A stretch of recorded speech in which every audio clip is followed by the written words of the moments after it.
Hey, how you doing? This is John, and welcome to John's Long Box. We got the extreme artist known as Marcus. He doesn't even have a last name. He's like Prince or Liberace. He's just Marcus. I think it's getting that way. I hope This is- everybody's enjoying my story that I've been that I had published Yeah. in 2009. I like the art. It's like refreshingly old school. Well, it was supposed to be. We were trying hard for that. Yeah, I like it. I like it. So Two ironies. It's similar origin to Silver Star, which I didn't know at the time. It was a plot of a guy who writes real books, like on Walking Dead and that AI generated in 2-hour books. No, he wrote them before AI, and we were going for that old school look. Yeah. Oh, I have both on. Hold on. There we go. That's better. Sorry. You see, we have the @Ben voice. It's driving me nuts. And I don't know. Some people still have it, and some don't. I don't know why. It's driving me crazy. And I did like a live stream, but I didn't put it live. Like just pushing all the buttons and trying to figure out if I could turn. It just drives me nuts. Anyway, Marcus and I would just talk. I said, "This is fun. We'll talk about this." Usually, what we do is we filibuster till we get some people watching. So I was just talking. I was telling Marcus that I'm with a new electrical shop. I'm in construction, and when things get finished, you move on to another job. So I'm with another job, and this shop is 40 hours a week. So it's 5 more hours than I'm used to. The last job was 35 hours a week. Oh, that's interesting. So it's 5 more hours pay, but I don't have to wake up and take the train. I drive to this job. There's no. Where in New York, can I ask? In the Bronx. Okay. Yeah. So I'm driving. So I'm home so much. I get to sleep an hour later, and I'm home earlier, and it's 5 more hours. It's just I'm loving it. But the bad thing is they're like, oh, there's no overtime. I don't like to work overtime, but it's nice to have that option when you for money. So I'm driving home today. My foreman calls me. He's like, John, you want to work tomorrow? I'm like, yeah. My old shop, you just work the overtime if they ask you. It's just it's bad if you say no. So you're like, yeah. She's like, oh, good, because nobody else wants to work. They've been in the shop so long that they're just used to the idea. They don't need the work. They don't need it. They worked all their overtime. They don't want it. That's if you want overtime, sooner or later you ask to leave the shop. You know what I mean? So the people who stayed they don't want to. So I had a lot to do tonight. I'm working with Bill. We're doing like the letters pages and stuff like. Oh, I didn't even realize Tony's here. It's Tony. Hey, Tony. Hi, guys. I'm trying to make a point that I spend at least 2 hours a day working on my comic because it's getting close to crunch time. Mm-hmm. I was like, I'm going right to bed after this because I got to go to work tomorrow. And then tomorrow I'm going to be on what's the a board game week. I forget. I'm going to be on a small show at 7, and then I'll be at Yellow Flash at 11. So I probably won't get to do anything comic book related until Saturday, till Sunday. So there you go. That was a long way of saying I'm working tomorrow. What about you, Marcus? You don't work overtime too much, do you? If I call tomorrow, it's an emergency, like it was last week when a place gets hit by lightning and they're kissing the property's butt. I went up on Sunday to Durham, and then I worked Monday there, and then worked 3 days there. And we were back there today, and nobody lives there. It's new. I got a question. Did anybody get superpowers? No, building it, but no, unfortunately. Like you were talking about, like when I worked at 9X, remember 9X, real dial tone, like the old days, the good old days. About 75% worked every overtime. I worked every overtime they could. If I worked 2 months in a row, because you can't give it up, because Sundays are double time. Saturdays were double time if you worked enough during the week. My father worked for so you got off early anyway. My father worked for Marbell, and then when it split, AT&T, and I'm not even joking. There was months where I never saw my dad because he would work so much overtime during the school year. I was in bed. During the summertime, I could stay up late, but there was times I only saw him on Sundays. Yeah, I know. But down here, they have overtime. And they developed a complicated overtime list. You had to be. But most of the time, they're running a list and you work. But down here in the South, nobody wants to work overtime. They all want off because they don't need as much money. That they're not living in New York, right? Right. Like It's in my so old shop, weird. You can't get them to work. If you said no to overtime, you were like on the jerk list. Nah, and they didn't ask you again. But no, they had a list. They just go to the next guy. This and shop, if they didn't get enough people, they would force by reverse seniority. This shop is exciting. Nope, we don't work overtime. Like a couple of guys have been in the shop for 14 years. They don't work overtime. That's just it's money. I mean, it's double time. So they just don't. So they asked me. He was like, "You will." So tomorrow, it's supposed to be an easy day. Famous last words. I remember the last easy day. It was 12 hours. Oh man. So tell them you have to get on Yellow Flash. You got to get off at some time. Well, that Yellow Flash isn't going to be till like 10 or 11. No, I know. I'm only kidding around. So if I'm still working at that point, geez, that'll be good. Then I'll be able to pay my mortgage in one day. So that Yeah, right. Exactly. That's what I'm saying. Yeah, my wife says there's a weird. It's Tony. Whenever Tony shows up, there's squeaking. Sorry. Yeah. So, but you're worth it, Tony. It's okay. Let's see. Today I had a gun pulled on me. No way! You did? By who? Yeah. I was doing a property inspection in somewhere in Central in forgot which Rosemont, I believe, Rosemont Avenue, and some guy went over there and he basically told me he didn't want me to be in his neighborhood. He thought I I was a cop or something. He just sort of did one of these. He opened up his shirt and there was a gun, and I was like, okay, see ya. That's fine. I've gotten pit bulls. I've gotten a couple of pit bulls that were sicked on me, and it just comes with the territory. The worst I ever had was in Chinatown. They emptied out the contents of like leftover food on me. And I'm like, I'm the electrician. Well, you want power? If you don't want power, I'll leave. You know what I mean? Like, I'm not the cops. I'm not whatever. But everybody wants electricity. So, yeah, I've never had that problem. They either want internet or dial tone. Right. Yeah. Mess with me again, and I'll leave. And you get no electricity. So, because of my busyness, I don't get as much done. I do a lot of work on the weekends, so I'm a little frustrated during the week. Like, I want this stuff done. And not that I want you to have to pay me. I just want it done. Done. I'll hold on to the pages until for a little bit of context. Marcus has worked on 2 stories. The name of the series is going to be called "I Love a Mystery." It's starring the public eye and poinsettia, and I think it's a 13-page introductory story. But I also just I don't think it's that long, but yeah, something like that. And then I had just a 2-page, little. Yeah, I'm doing the 2 pages now because so I was like, let's take that 2-pager and see if I could submit it to Pete Submetti's. It came out on Wednesday, so that would be fun. So I finished I finished. This is my layouts for the last panel I showed you guys last week, and I have ideas for the second page. Like I do work on every panel like almost separately. Like it's got to be just right. Because this is nobody forces himself like Marcus. Monthly slapdash comics. This is where we do our best. You do your best. I do my best. Everybody does their best. And I got to say, Marcus, I really like what you showed me. It's like I said when I thought think about it, and then I'm not. My job to me is not to redo. If something really doesn't make sense, I'll let you know. But my thing is to make what you say work. If I don't have a solution, I might then tell you. But I have to make what you do work. If the public eye is going to be on top of a car, I got to figure that out. You know what I mean? Like It's fine. I'm like on top of a car. How does that get in there? But a superhero can. I want to make it work. So I don't understand. Like I'll make some changes because I'm doing the story different than other people do it. But I did do the last panel. I think I had the last panel blank last week, and I did work on afterwards. And I hate that. I know I do it blue pencil, and nobody gets to see it. So you see the jackalope going away when he's running. Very nice.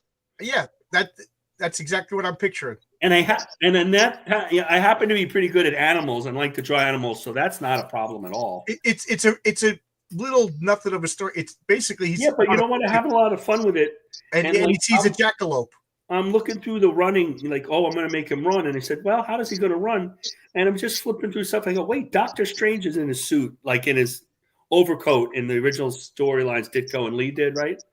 And he was running. I said, I wonder if I could do that. Because he would run like a Ditko character. So that's my thing. If somebody says, well, this layout's a Ditko would lay it out like this, box to box to box. He's not making them sideways, and you know how the comics are today. And there's an angle on this way, and you're like, which one do I read first? That's for another story. That's for another character. This character is going to be Ditko. I'm the pro is saying, I'm curious about the public eye. Is the mask special? I don't want to give anything away. I don't even know that. But Marcus, I muted you, Tony, because the squeaky was driving me crazy. When you start talking, I'll turn it back on. But I don't want to give it away because the public eye, he does have superpowers. He's the question. He's Mr. A. He's the why can't I think of the character? Rorschach. He's all of these guys, homaged, but he, unlike all of them, he does have. You'll see when the comic comes out. If we get the stretch goal card, you'll see. I have his stats. You'll see his superpowers. He has superpowers, but I don't want to reveal too much about him because it's the name of the story is I Love a Mystery, and its poinsettia is solving the mystery of the public eye. That's she falls for him. These are two damaged people. Marcus knows the tragic stories of their past. He's the only, but these are two damaged people. Public eye is really damaged. He's like I said. I love flaws in characters. It makes them. So I'm not going to answer that question. But I'm having fun. I started to realize that eyeballs and eyeball symbolism is going to be a big part in her hotel. I didn't plan it, but there's another character that Renzo is drawing as we speak that has eyeballs as his motif. So there's a lot of eyeballness in my comics, and you'll see why.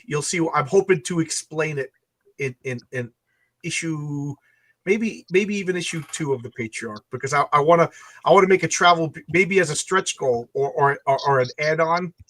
I was thinking of making a fold-out travel brochure. Come to Science City, and you fold it out and you see all the districts, stuff like that. Is this the case of one company copied? I would like to say homaged, inspired by. Some people could say rip off, whatever. But if you do it with love and respect, it's an homage. If you do it with laziness and everything, it's a rip off. I feel like I thought about that. I thought about that, and you said you were really, really like out about like what he is. But I'm doing a lot of studying all these characters. And the powers, the mask with the eye, it's going to be just different enough to me. It's not the exact same. It's kind of like takes a piece of each of these 3 characters into one. That homage ripoff thing has been going around lately. I think it's less. It's more, I guess, than some, but less than way less than others. I mean, I was talking about that Liberty comic story I did. And well, how original is a American superhero, like USA character. And I never realized, and I'm rereading this, I never realized how closely was the origin of Silver Star. Like it's almost like I didn't write it, and I didn't catch Hold on, Marcus. Tony, could you mute yourself and then unmute yourself when you're going to talk? So it happens. It's driving me crazy, but I don't want to mute you because then you're going to start talking and then. You know what I mean? You'll be muted. So when you want to interject, turn your mic on and talk. And that way you can. Like I didn't realize that. And then in this story, he gets the powers, and he's at the last page. He's smashing a tank turret, and he's going to pick it up and swing it like a bat. And that's similar to comics that come out now. But my story came out in 2009. Look at Gladiator. We all know that he's a Superman clone, but he's different enough. Like I said, if it's done, if you understand the characters, you understand the source, it's an homage. If like I don't want to get into controversy, but right now everybody's talking about Blue Shift for Ripper. Is it a ripoff? Is it an homage? 6 of one, half dozen of the other. I don't know. I'm not worried about it. So every character is like I have the Go-Getter. It's even when Oscar colored, and I told Oscar it's red and yellow like the Flash, because you know what I mean. I'm homaging. I'm trying to wear my homages on my sleeve. Well, yeah, you do wear it on your sleeves, and that's to your credit, I think. You know what I mean? Like the Raven. I even tell people he's my Batman-esque character. I think that makes it. But oh my God, different. I agree. I finished my first Raven story. Ron Musicki is drawing it. It's going to be chronologically second. Renzo's story is going to be first. What an asshole! I hate the Raven, and I wrote him.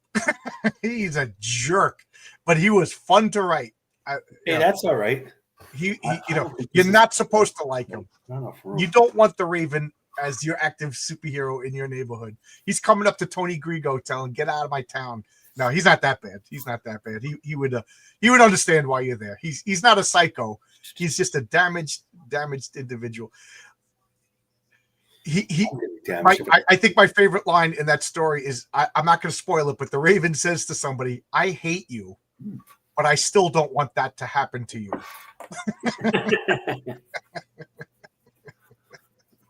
Oh, the King Fu hoodies are here. Oh, I saw that. Yeah. My wife folded it, put it in the back of the bag. So I'm going to take out the one that I'm going to wear. All right, I might do that. I don't call any character ripoff or homage. Just it needs it. I totally agree. Logic. All superheroes are ultimately derived from Superman or Batman, really. And even Superman and Batman are derived from Gladiator and Doc Savage and the Shadow. So, if you're gonna homage, I ask for two things: respect the source material, wear your homage on your sleeve, and then live up to what you're homaging. Is fair enough? Like, don't lie. Oh, this is like Ripper. Yes, this is a Flash. I love the Flash. Flash is my favorite superhero. This is Blue Shift. It's a good name. I'm mad that I didn't think of it. It's a good name. Wear your homages on your sleeve. That way nobody could it's a ripoff of the Flash. It's an homage of the Flash. And take the wind out of this. Hey, Matt's here. How you doing, Matt? Matt. Hey, Matt, how's it going? He's got another page in my comic, and I did not spoil it. I can't wait for you to see it. It's funny. Me and Matt were laughing as Matt. I love your art, man. I want to see some soaring eagle. Oh, good. I felt bad, Matt, because you asked me specifically if there was anything objectionable in the Superman movie, and I said no. And then I heard you say that you left when that guy got shot, and I felt bad. I forgot about that. And Matt, I totally agree with you. That was tonally off in the movie, and that scene was like hitting the brakes, and it took me out of the movie. That scene either should have happened off camera, or it should have been excluded. Like maybe he should have just punched him in the face or something like that. You know what I mean? Or kicked him. But Lex Luthor just cold executing a guy with the big revolver. It pulled me out of. The Superman movie is supposed to be more playful and fun, and that scene. So I felt like I owed you an apology. I enjoyed Superman. Yeah, I did. I'm getting roasted, and it's funny because Tonic Ball said your chat didn't like that. We like the Fantastic Four. That's cool. They didn't need to actually shoot the guy. Yeah, I agree with you, Matt. It was totally off. I think next Saturday, if my wife is watching, she'll correct me. I think next Saturday, my wife and I are going to go see Teenage Mutant Ninja Turtles, the original movie. Oh, cool. They're releasing it in the theater. I've never seen it. I read the first two Ninja Turtle comics. They were excellent. I had an irrational hatred of the Ninja Turtles. Mm-hmm. Now I'm excited to see it. My wife said she hasn't seen it since she was 18. She's excited. So we're going to go get popcorn, go to a restaurant, and see Teenage Mutant Ninja. I'm going to do the old and put my arm around my wife trick because we're going to pretend we're 18. There you go. Exactly. Cyberfrog is a copy of Battletoads, which basically copied Ninja Turtles. Everything. Yeah. This Sunday night, she is correcting me. So we're going to see. So I'm getting no comic book work done this weekend. So, but that's fine. That's fine. It's true. It looked bad that Superman let some. Yes, it diminished Superman and it diminished Metamorpho. That's my main problem with the scene. Well, I think Metamorpho was supposed to be diminished. Yeah, but Metamorpho would have They got. broke Metamorpho. I loved the Turtles as a kid. Teenage Mutant Ninja Turtle. And you know what's funny? I'm not defending it. I'm just saying. I'm writing the Patriarch #1. I'm almost finished. Renzo actually started doing some preliminary work on it, character design, stuff like that. It's 40 pages, so he's actually working on it's divided into 3/3. So he's working on the first third right now. There's a Ninja Turtles homage in Patriarch #1. That's how much the Ninja Turtles have won me over, and that's how much I feel like I need to apologize to the Ninja. I hated them for 30 years. Oh, they made plenty of money. Don't worry. Yeah, I know. It's not. I'm sure Eastman and Lawrence aren't hurt by the fact that I hated them. I had a friend who drew the Ninja Turtles for Archie after Jim Lawson left the Archie series. Oh, he had a long run. They convinced him never to do comics again. Yeah, so I feel it. The Ninja Turtles. I thought they were insulting Frank Miller and the X-Men and stuff like that, but I realized that the Ninja Turtles contributed positively overall for the course of comic bookdom. So it started the black and white. There's 3 turns where people can do their own comics. One was after the Ninja Turtles. Won't let me like the Fantastic Four and Fantastic Superman. They already tortured him with Kryptonite. Yeah, this Superman movie was. I enjoyed it. League International Justice League, the Bwahaha Justice League in a comic book. Like shooting that guy Snap Metamorpho is yep. That's what he realized. That scene made Rex Mason Metamorpho realize, what's the word when capitulating to this guy, he's just gonna kill us at the end anyway. Right. You know what I mean? That's what he realized, yeah. I also dislike the Army of Internet Monkeys. Oh, I like that part. That was a joke for kids. That's the whole internet. I think that really that was a joke for kids. I kind of like that. Yeah, I like that. It's like this is we got a bunch of people here now. We filibustered enough. Anything anybody want to say, talk about before we get into Bullseye versus Deadshot? Tony, you'll really enjoy the TMNT movie. One of the best comic book adaptations ever made. Yeah, the issue #2 of Teenage Mutant Ninja Turtles was really dark. They introduced, I forget what they're called already, the Mousers, those little robots that they were going to. Issue 2 was the scientist's name was April. I'm a little confused. Is that April O'Neil? Was she a scientist originally? No, that was Baxter Stockman was the scientist. April O'Neil. I think she started off as a laboratory assistant. Yeah, she was a laboratory. They were going to murder her and devour her. April O'Neil is hot. That was pretty dark. Yeah, I was surprised, So I'm enjoying it, and like I said, I'm putting a little homage, a little nod to the Teenage Mutant Ninja Turtles in Patriarch #1. It's just my apology for slandering a good comic for so long. Wolverine is my favorite X-Men, but he's a werewolf combined with a ninja. Yes, he evolved the whole ninja part of Wolverine. That came later. They didn't know what Wolverine originally he was just a combative jerk. Combative jerk Wolverine was my favorite Wolverine. They added the ninja stuff on later. Right. They had no origin for Wolverine. It was my all-time favorite TV show. The ninja stuff was created by Chris Claremont for the first limited series. Right. Frank Miller, right? That's right. Yeah, when he went to visit Mariko, right? Yeah, that's right. That's the first series. Yeah. They didn't really know anything about it. They kind of dripped it during the thing. My name is Logan. He remember that issue that they learned that he could speak Japanese. Like, right. You never had that plan back to since issue 112 or something.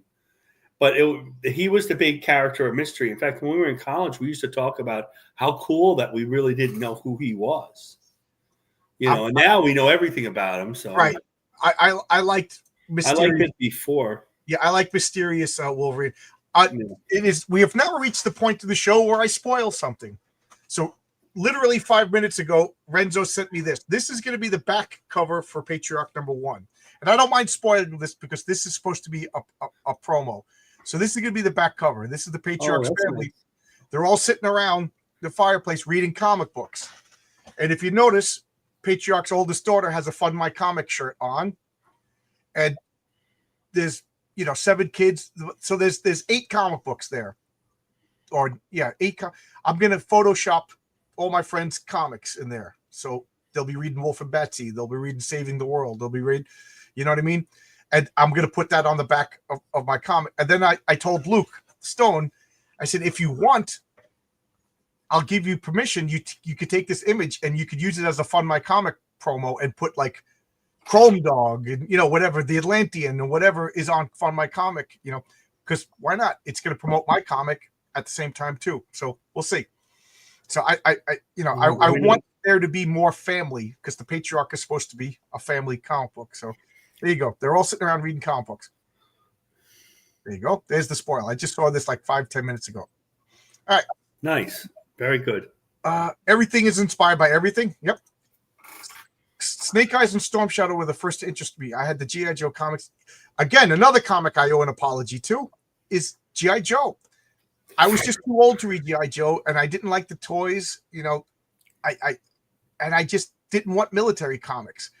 But there's a comic store around me that had issue 1 for like $10 near mint.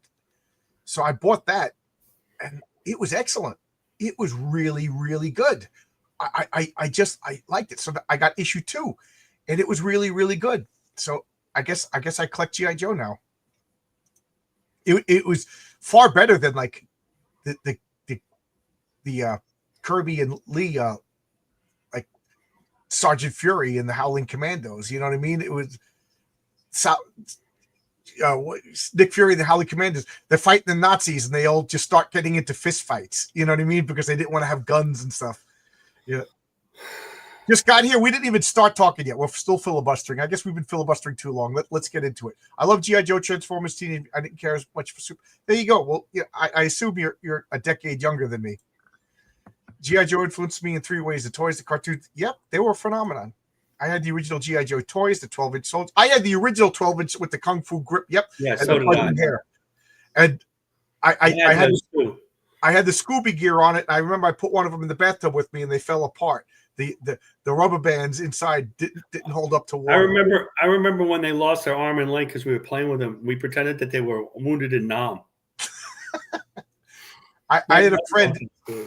His dad would fix them, but he fixed them with rubber bands, and they didn't hold as tight as the elastic bands, so they were kind of like they didn't hold their shape. But anyway, let's talk. So it's clobbering time.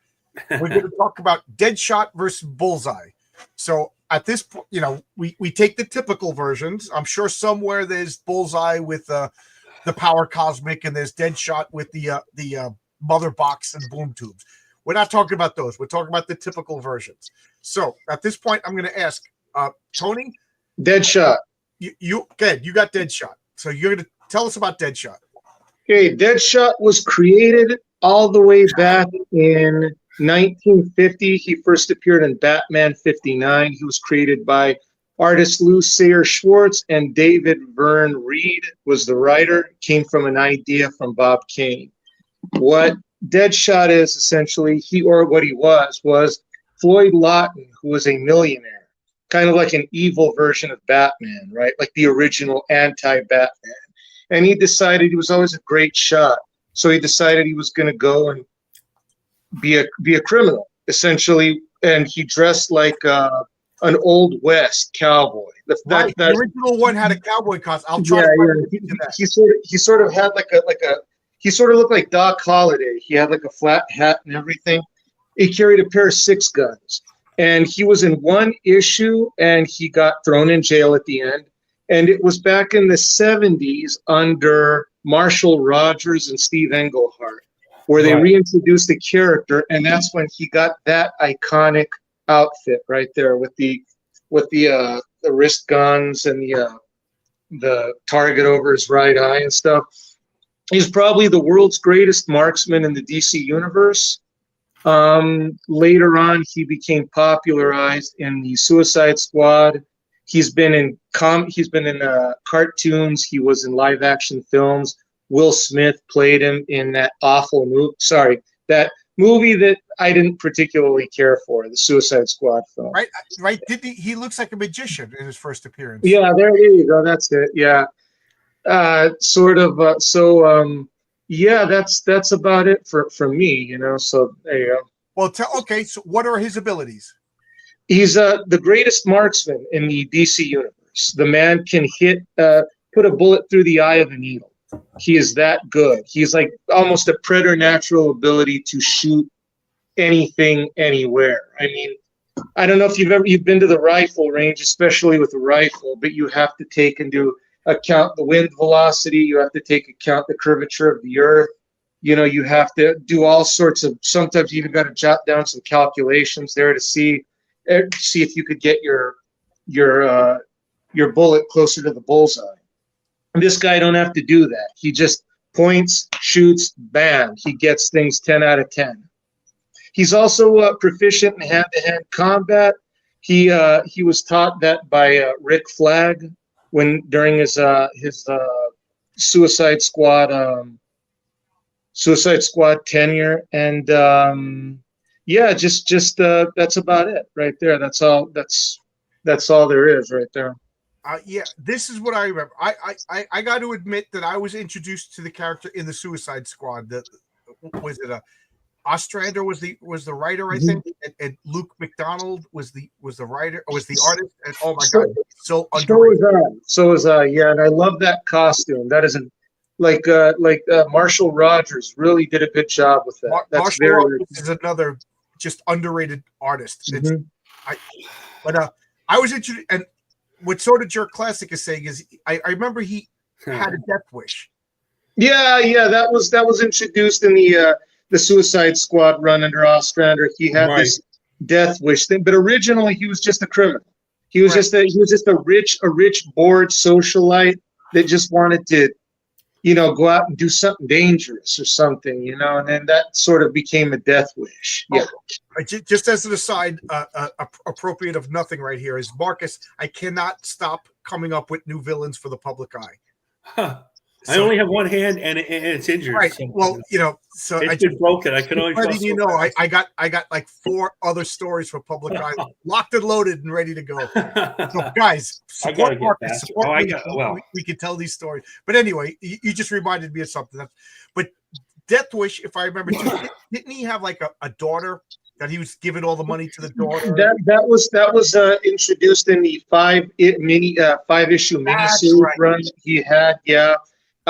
So they tried to give some sympathy to him, but again, I sort of prefer him as just an amoral socialite. But yeah, that was that right there. I don't know what happened to him post 52. Like I said, I stopped reading DC pretty much, when Dan DiDio took over and screwed everything up. But I mean, I don't even know what he looks like now. Maybe does he still look like that? I think so, but then again, I've been out of DC for 10 years. I can't believe it's been 10 years. Omnipro wants to ask, since you're the expert, Tony, are the wrist guns linked to his goggle as far as aiming? Yeah, it's all part of like an auto aiming system. Yeah, that thing he wears over his eye. That's basically a scope. A scope. It has infrared. It has the regular scope. It has infrared. It has night. It has everything. I mean, essentially that is less of a costume as it is a weapon. That's it. It's functional equipment. Yeah, exactly. And his magazines. I don't know if you can tell, but they're around his wrists. Yeah, no. His wrist, but he also has extra ones around his waist. Right. But there you go. Yeah. I like when the costumes are practical and serve a function. Like obviously Iron Man. I do like that. I've always kind of liked this character. I really did like the original run of the Suicide Squad. Anybody, the late 80s, early 90s. John Ostrander, I think was the writer's name. And I love Ostrander's work in Grimjack. Did you ever read that? Yep. Oh man, I love this Grimjack work. Yeah. So I don't understand this question. IUDs are useless against him. Are we talking about IUDs sexual, like, or is there a weapon? I don't understand this, so maybe I got trolled. Curvature of the Earth. The Flat Earth Society takes umbrage. Yeah, well, as they should. I just like the word umbrage, and I applaud you for using my favorite words. I know quite a few flat earthers. I know some people. Yeah, I'm thinking that this flat Earth revival is people trolling, and I think they got so into trolling that they can't. I actually think that the flat Earth revival is tied into COVID because they lied about COVID so badly that all the COVID conspiracy theories became true. So it now ramped up all the other conspiracy theories. Neil Adams believed in it. Like, so now they have more power that, well, if they were lying about COVID, they must be lying about the earth is round. I mean, well, it's a leap, but I think all conspiracy theories, because all sorts of crazy things, like it can be entertaining and it can be like aggravating. So hell, Neil Adams believed in it. You know, he also believed in the expanding earth. Oh, okay. I was at a con and Neil Adams explained to me his expanding earth for like 45 minutes. I said, this guy is a Looney Tune. Next question: Is Deadshot a metahuman? No. Again, I don't know post 52, but in pre 52, no. He had a preternatural ability of. He was a Deadshot, like the name said. Like the man, like I've known some people that they could they go to the rifle range and take out load their cylinders, like that, and boom, boom, boom, boom, and like 4 or 5 out of the 6 shots were dead center mass. They didn't even bother. Some people have that ability. Some people are very good at, they're good shots, either with bows and arrows or with guns, and that's what he was. He wasn't like dead like Bullseye. Bullseye, I think he might be a mutant. I don't know. I mean, that guy had the ability to turn a paper clip into a deadly weapon. This guy's just really good with guns. And I think a couple of issues of the Suicide Squad, he threw some knives as well. So I guess he was good at an expert knife thrower, but mainly his stock and trade were guns. And the caliber that he used originally by Marshall Rogers was 45 ACP. That was the caliber that he used for his. 45 was the hot caliber for a long time. Mm-hmm, mm-hmm. I don't know what he uses now, so I mean, it could be by Clint Eastwood.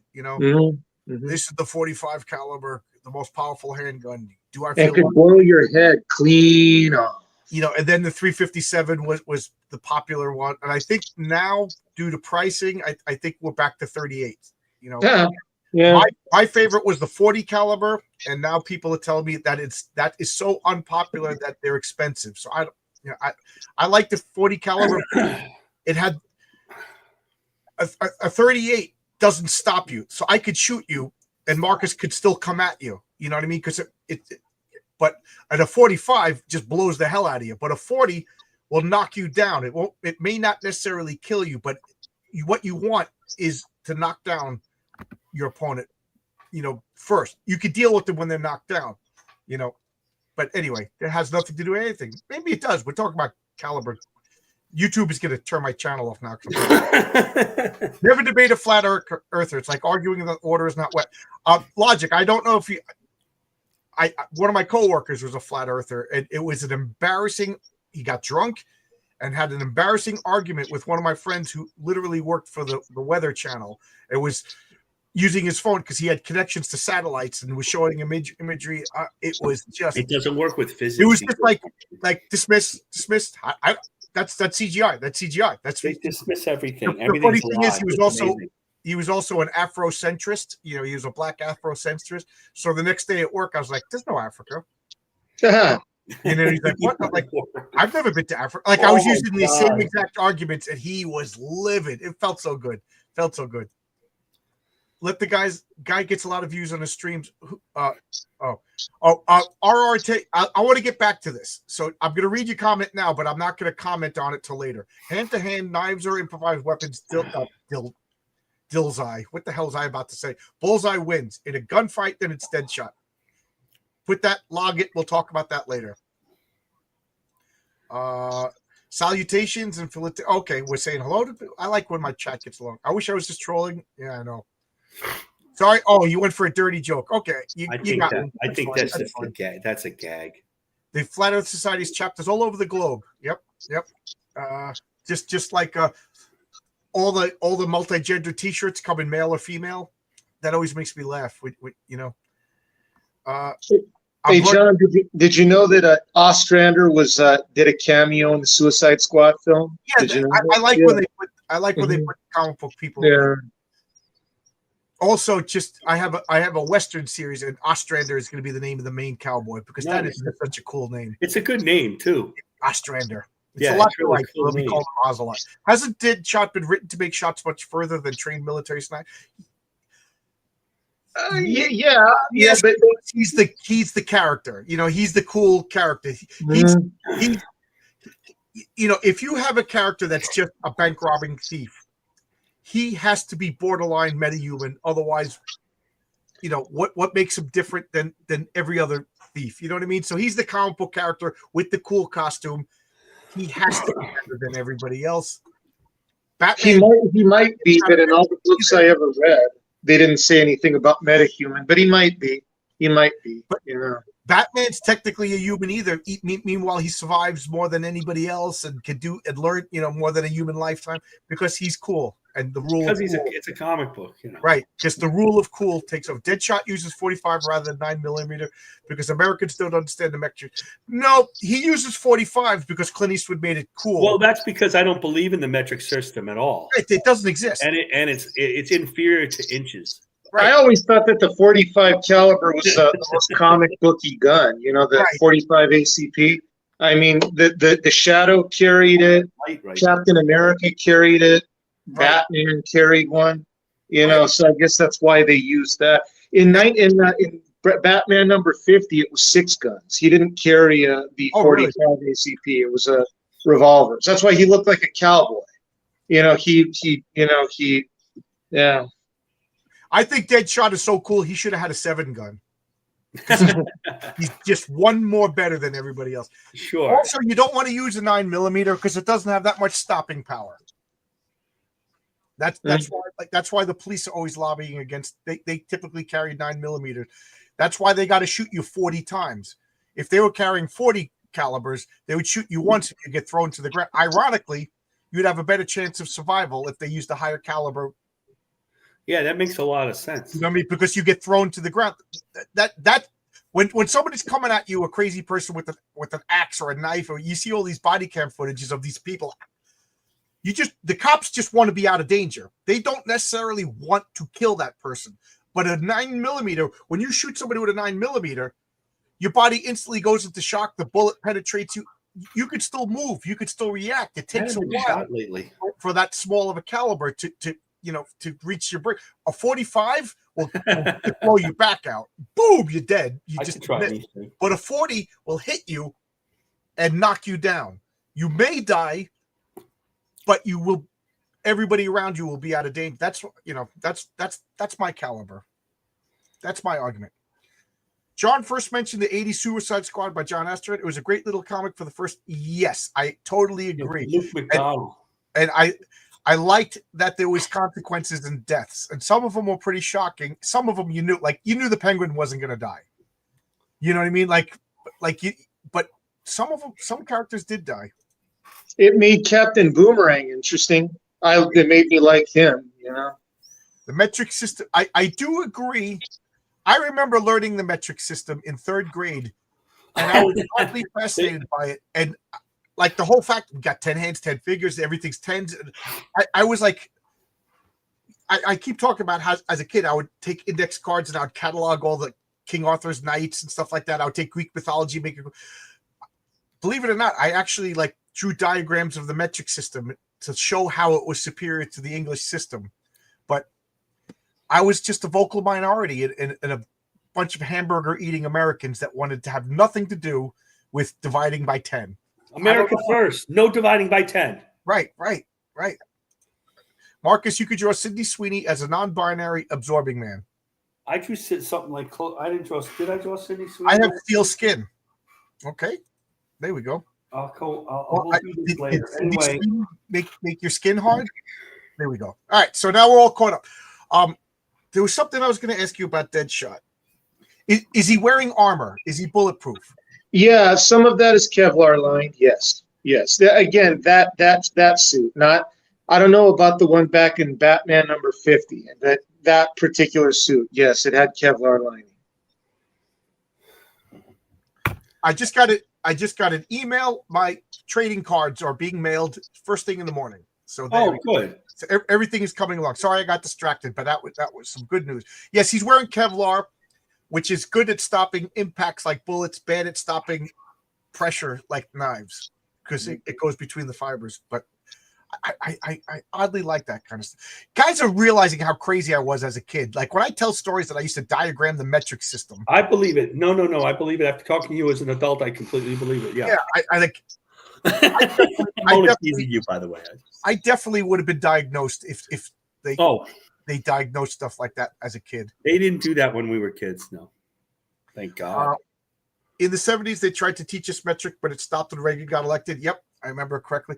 Yeah, I do think it makes sense. The metric system works, but we just gave up. Have you met an American? We're pretty stubborn. But you know, the English feats and miles put us on the moon. You English Canadian. Hey John, what do you call a quarter pounder with cheese in France? Nothing. They use the metric system. A Royale. I thought they call it the Royale with cheese.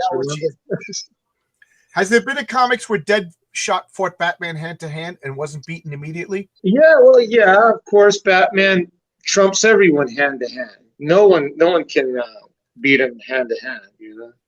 I'm going to get back to RRTNZ's super chat money, and thank you very much, RR. When you get your comic.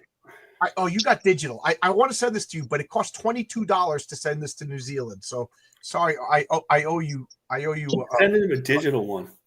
Yep, mark it. So and then he can print it out. He could fight, just not bats. Okay, yeah, he could fight, but not on. Yeah, he would whoop the average guy.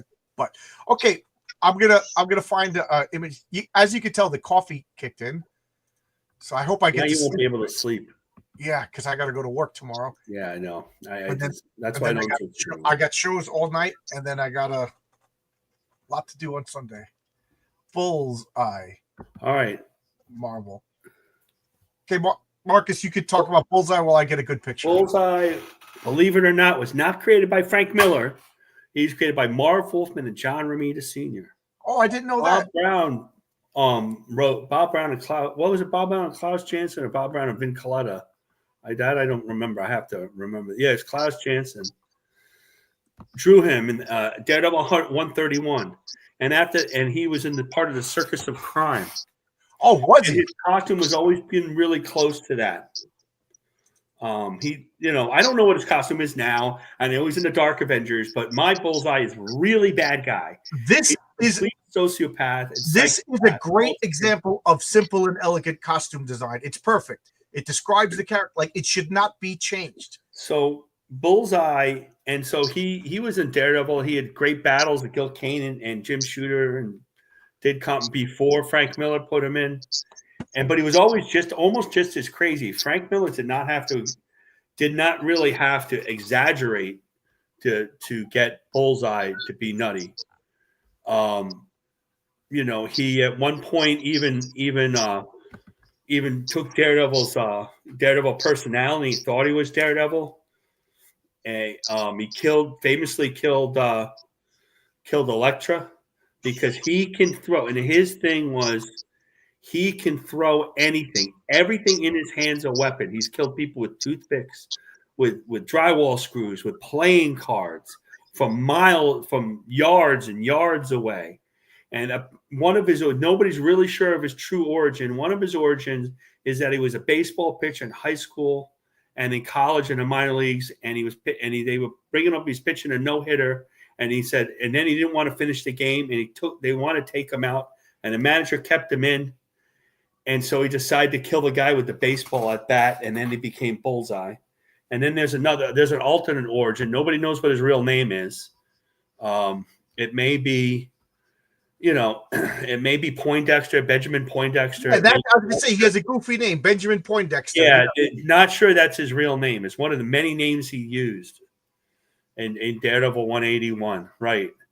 And then they started making Warren Ellis put him in the Thunderbolts, and he was in Dark Reign and the Dark Avengers. But Bullseye's really Bullseye. He's one of Daredevil's best, if not the best, villain that he has. He's in the top 50 villains of all time. He's like number 30 or number 20 or something.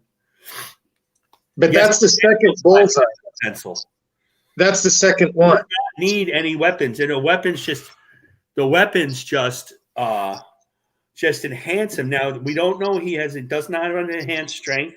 He's a top acrobat. He knows martial arts, karate. He can fight and all the hand-to-hand combat stuff, just like any of these characters can do. Because why would they not? I mean, that's silly. And he doesn't even want to use guns for the most part. He just likes to use the found objects and like mostly playing cards. And he doesn't need to power them up like Gambit. He just goes, and 3 people are dead.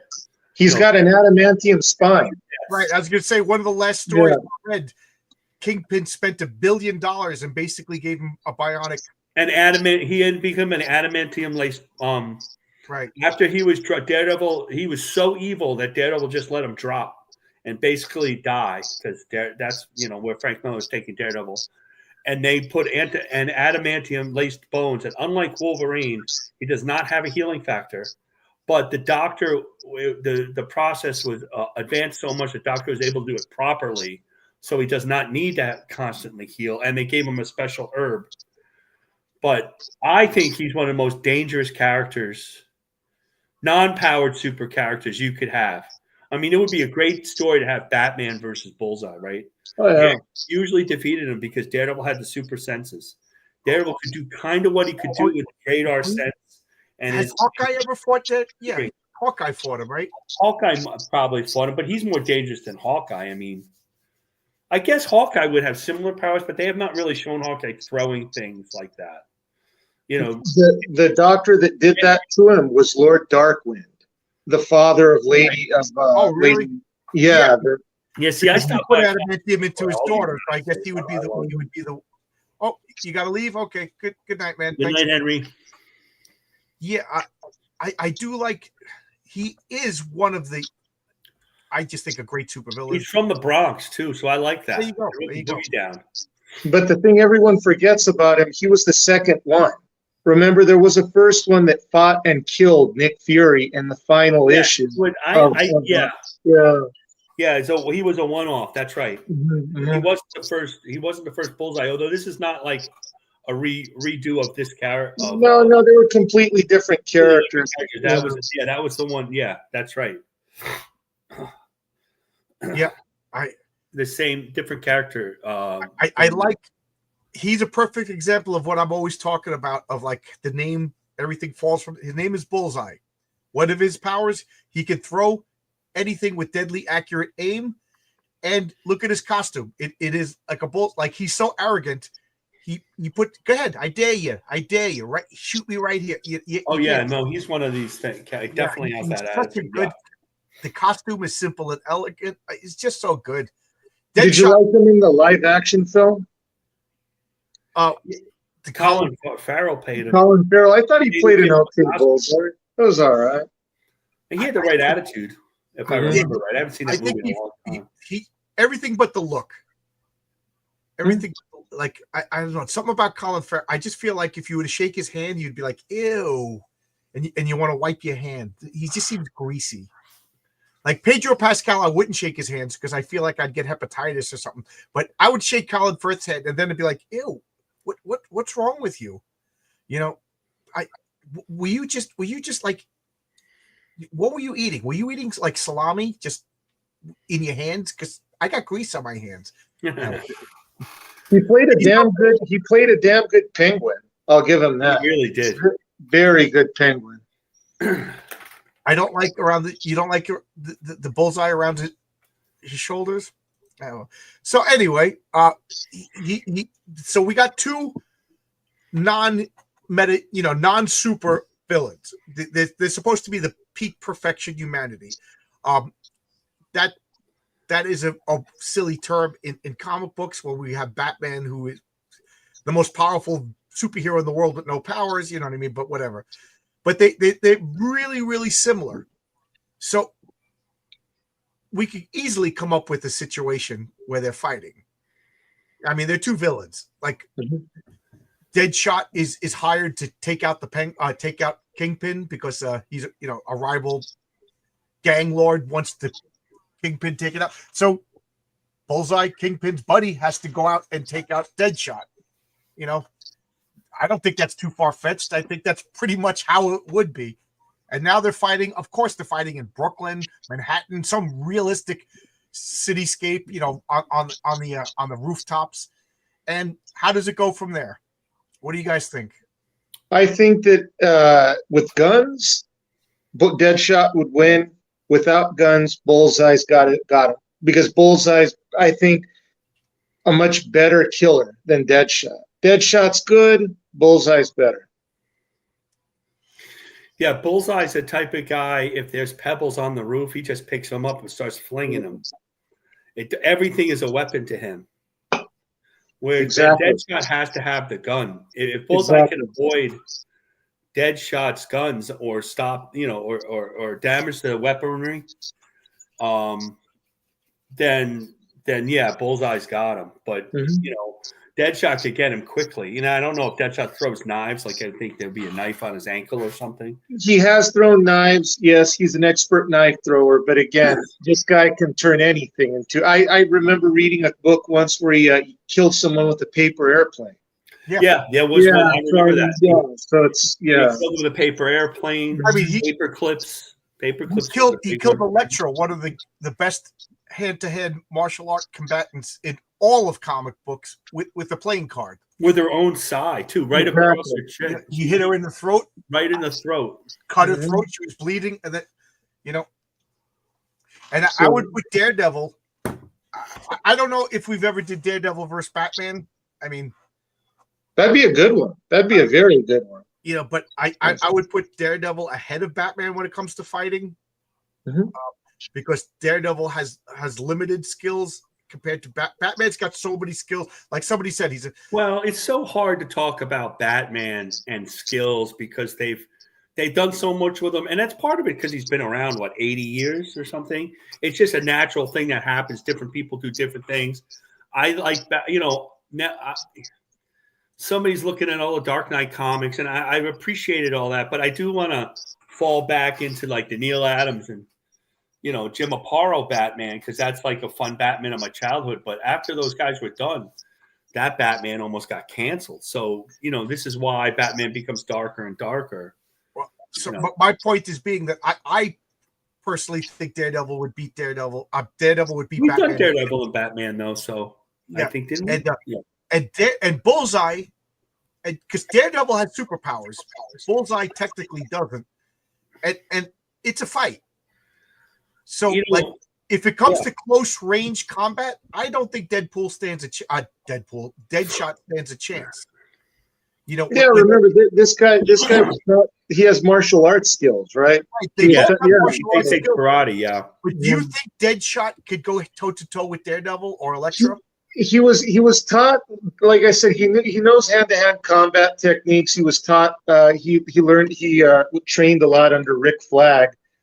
I think he would be good with normal people, but when you go to Daredevil or Batman, no, not at all. Oh, Omer Glitch says Marcus would win. Well, he is extreme. He is. Look at that. Look at that. And I don't see any kryptonite around, so yeah, I got. Hey, this glows in the dark. There you go. I got it for $10. Great shirt. Batman, the worst written. I wouldn't say worst, but I would say the most inconsistent. They try very hard to make Batman good DC Comics. It doesn't always work, but because he's their big character, But I think, if they're facing each other, and if Deadshot does have this death wish that he is portrayed with in the Suicide Squad, the problem is that death wish when you like he throws himself into a fight, his death wish isn't that he's just going to shoot himself. Like once in a while, you see him in his trailer park and he misses his daughter and he thinks about killing, but he never does.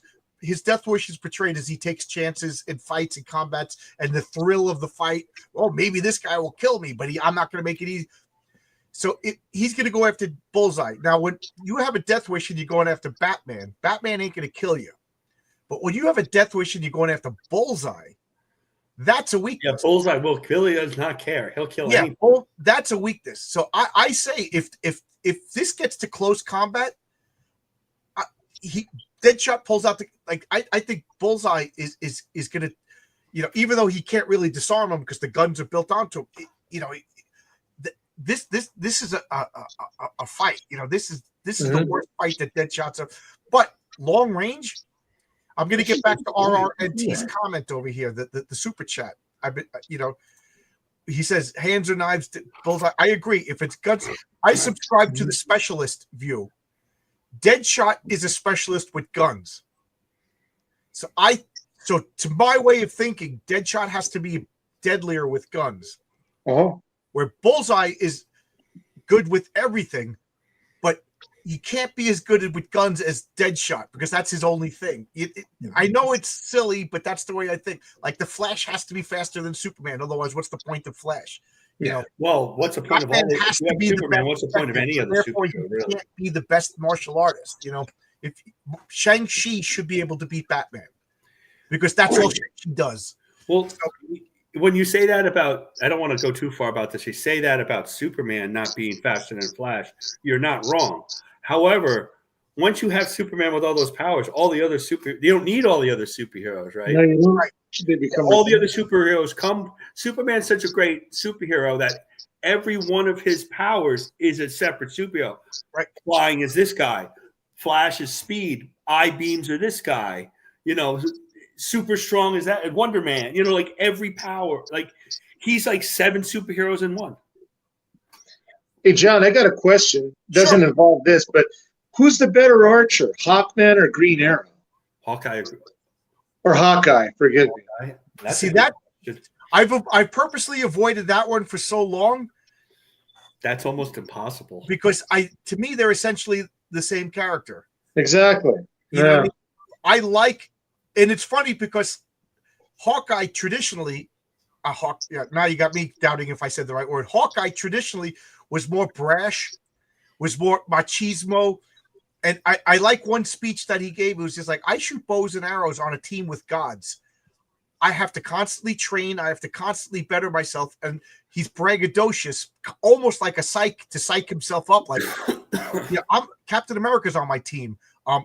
Thor is on my team. So he's like, maybe what? And then you read some iterations of Green Arrow. It's the same exact. He's braggadocious. He's the ladies' man. What is it about having a bow and arrow that brings out this ultra male? Like it's the arrow part. That's what. Yeah, there you go. There you go. You shoot like that's Cupid. It's Cupid.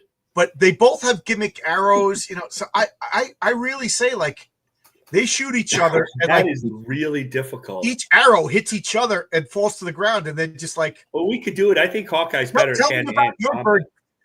They just look at each other like, tell me about your bird-based ex-wife. Oh, my bird-based ex-wife is Black Canary. Your bird-based ex-wife is Mocking. And then they just like go off and get a drink. That is like almost impossible to call. Yeah, Mockingbird and Black Canary are the same character. Why don't you come in? Here is the link. Anybody's welcome to come in. They're both psychopaths, though. I mean, one's got a death wish. One kind of has a death wish. I don't know. If you go back and read those Daredevils, like Bullseye's a special kind of psychopath. I mean, he's really hardcore. I mean, in the 80s comic, he had Elektra. Like they showed it with the Psy going through her. Like they didn't break the other side. I mean, she was like really dead, and she was portrayed as the ninja's ninja, right? Right. That was shocking. She was the best, not just and in the TV show too. She could be Daredevil, really, right? Almost, just about. And he didn't have that double page in 181. It's like the classic of all classics. I cannot stress. I got that off the shelf. I collected. My first. I got those. All those happened to be Frank Miller's first because that cover. Frank Miller's a genius. Of what's his name, Night Stalker coming out of the grave with dead. I saw that and I was like 158, and I was hooked ever since. And then you know what else was the great one is the Hulk. That Hulk couple issues later. Yeah, Oh, what a terrific comic! But I gotta say, that was shocking when Elektra was killed. It was shocking. It was shocking for a bunch of reasons. First off, there never was to my recollection, there was never a comic as graphically violent as that on the newsstand. Mostly, yeah. Well, yeah. Characters didn't die too often. If they did die, it was an act of like superheroes, like Pharaoh Lad saving the galaxy from the Sun Eater. Third off, it was a woman. Yeah, that doesn't happen much. Yeah. That was really shocking. I would, to the point I have a lot of unpopular comic book opinions. The Phoenix Force sucked. Cable's a bad character. Barry Allen never should have came back. And, I agree with you on that. And Elektra never should have came back from the dead. Did you ever read that Frank Miller thing though? So I know, but even Frank Miller can make mistakes. Did you ever read that Gail Simone interview where she claimed that Frank Miller was a misogynist because the way he drew that panel, it looked like a sexual assault when he plunged the side into her back? I never read it, but I totally believe she said it. Yeah, I laughed at that one. That was hilarious. Frank Miller's a misogynist because he did something bad to her. He treated a female character like an equal. That's basically she was her equal. I mean, most of that comic was them battling, and she gave as good as she got, but she lost. I know, but I think her problem is with the fridging thing, where you can kill the women, but you can't make them suffer or do anything pseudo-sexual with them. Remember? If anybody thinks chopping a head off and putting it in a refrigerator is sexual, they got more problems than Gail Simone. But I think I got problems with Gail Simone. What bothers me is how she created this whole fridging things, and that was the beginning of the end. We forget about all the horrible things that happen to male characters, but it's okay to do it to male characters. Once she leveraged that article she wrote about the fridging into writing comics, that was the beginning end of the comics. And she ruined Red Sonja. That's the reason I don't like her. In my opinion, she ruined that character. But what infuriates me about Gail Simone is she can write good stories. Leaving Megalopolis is really good, and to the point where I got the last installment, and it's at the bottom of my piles because I'm so fed up with Gail Simone that I don't want to read it, even though I know read some of that Wonder Woman run she did, because I want to see the artwork and all, and it wasn't bad except that Wonder Woman was beat the hell out of the whole time, by other women characters, but she was talking about getting her ass beat. Holy moly. I gotta say, I didn't really think it was that bad, but Wonder Woman's a woman character, with women villains. So that's probably what she should only do. Mix it up, and everybody, it doesn't work. Well, I've just responded to an email that said to me the trading cards, and I misunderstood what she said, and now she's clarified. I thought because I paid for all 7 cards, I'm gonna get 125 cards of each one. And she just said the Subterranean card is being. I'm like, did I just pay all that money for one card? And she goes, no. What she goes, no. What we do is we gang print, and it's funny because that guy Ben Dunn was talking about gang printing. He goes, so your order got gang printed with a whole bunch of other people's, so the Subterranean is done, and rather than pay for storage, we're just shipping it out. So, I was like, oh, okay. I misunderstood what she said, but anyway, that has nothing to do with any of this. Black Manta, what he did to Aquaman's baby was that's crazy. I don't think I would have been able to do that. Yeah, that was really shocking. That's tough. It's hard to kill children. That was Paul Levitz, wasn't it? I'm sorry? Well, that was Paul Levitz, right? He's the one that did that. I think so. Was it? Aqua Baby. Yeah, that's pretty difficult. She says stuff to draw. It's a little different. It's a little different than him. I do agree with Richard C. Miles. He's a little more passive aggressive than EBS. Yes, she leads you into the drama, into arguing with her with some weird tweet, and then she denies she says it. It's a little different than that. Yeah, she's not as out in front. I'm going to be. There's going to be easy to misconstrue, but she's typical female manipulation. Right. No, I agree with you. Yeah. toxic. I mean, I'm male. not defending the other guy at all. I'm just saying. In EBS's defense, it's not passive. That's a whole other animal.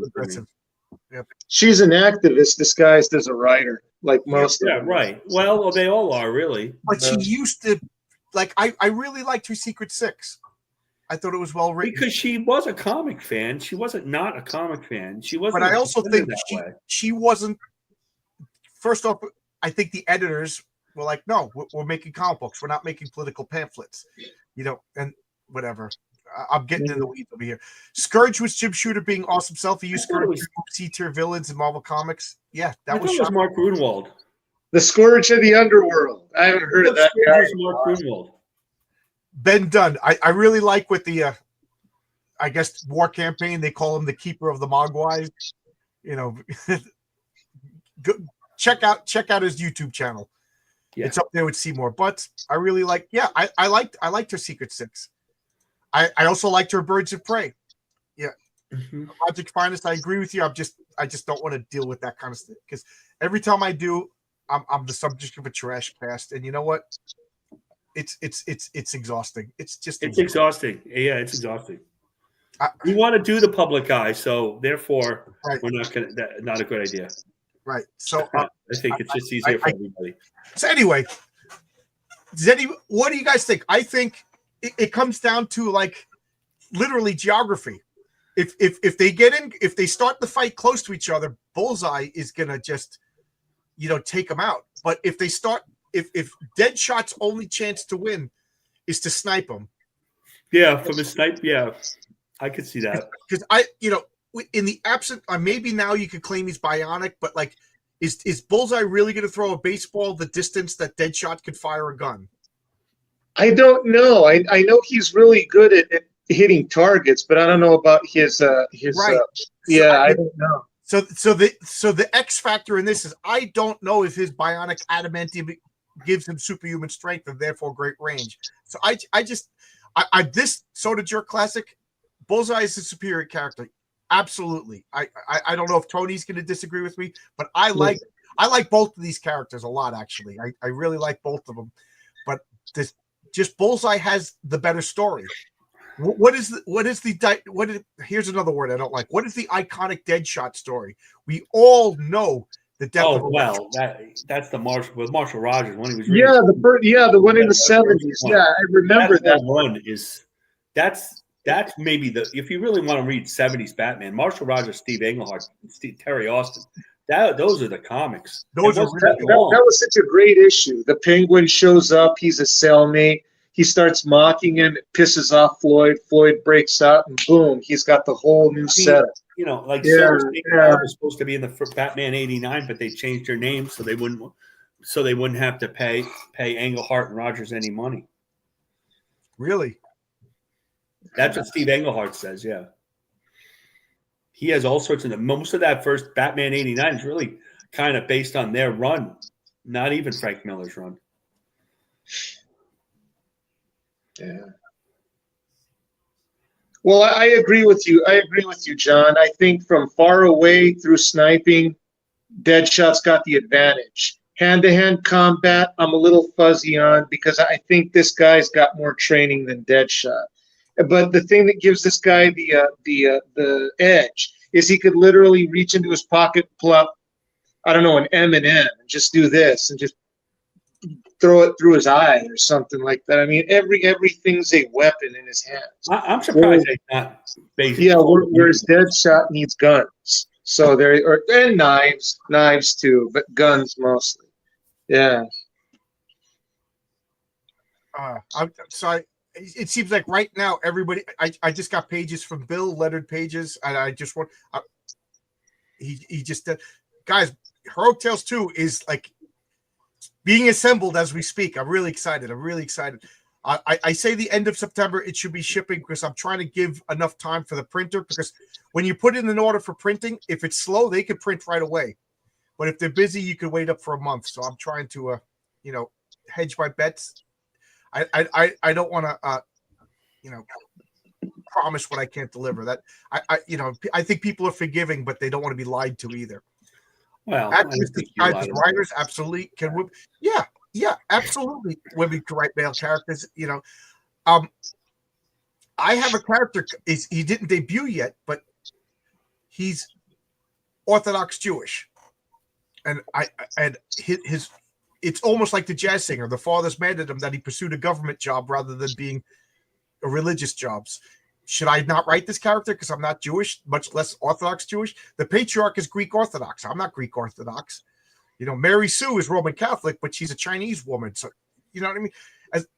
Just I hate that nonsense. Just do your work and research. You know what I mean? Like if I'm gonna make a Hispanic character and he's like, "Ay caramba, tacos." I think you should do that though. That There you go. I'm gonna name him Griego. Tony. There you go. Yeah. I give you my blessing, John. There we go. I got the Hispanic card in my pocket. You know what I mean? There you go. No, John. Here's a good name for a Hispanic character. El Chingón. El Chingón. There you go. That means the badass in Spanish. There you go. You know, it's funny because I have a Mexican character. I want to do a full-on Mexican story, and I wanted to set it in the slums outside of Mexico City. And I was asking, Oscar Carano does my coloring. He lives in Mexico, and Renzo lives close enough away that he knows them. And he's like, "Yeah, that's a bad place." And I was like, "I want to set like a story there." And every time I bounce either one of them, they're just like, "No, that's too gringo. That's too gringo." I don't want to be insulting, but so I'm starting to think maybe I'll set it in Brazil, the Ciudad de God, where that movie was set place. Like why don't you set it in a border town like Arizona, New Mexico? There you go. That's what Oscar said. He goes, set it like Texas, like Juarez or something like that. Mm-hmm. So I'm workshopping it. Like I understand, just because I'm enthusiastic and I want to do this, I hate being politically correct and culturally sensitive, but there is realistically, you got to understand the culture if you want. Like I wanted it in Mexico because I wanted it involved Mexican gods, Mayan gods. And that's an idea off to Oscar. He's just like Cipitoltec or Quetzalcoatl, like that. Like Choc. Those are Aztec gods. Okay.